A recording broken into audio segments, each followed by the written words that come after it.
I'm using the Husqvna VIKING Designer Topaz 65 sewing and embroidery machine, and we're reviewing the functions within the embroidery edit screen.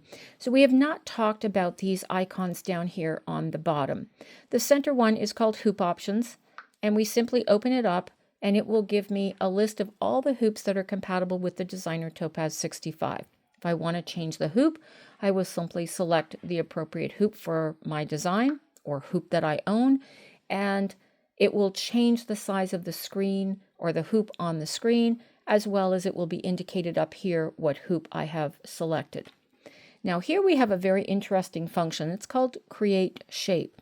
And you'll notice that I have chosen a small design from the design, one of the built-in designs. So we're going to open this up.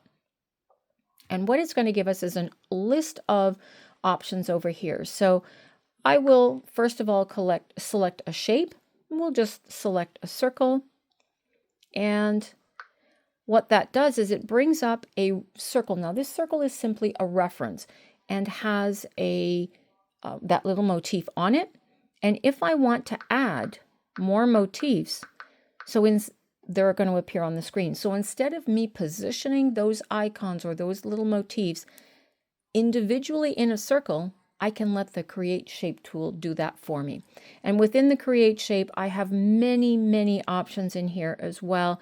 Again, all of these are referenced in the user's guide. It's a great idea to sit down in front of the machine so that you understand exactly what happens.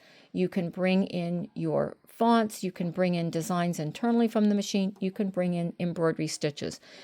So there are lots and lots of options that you can do. And don't forget, there is a positioning tool down here.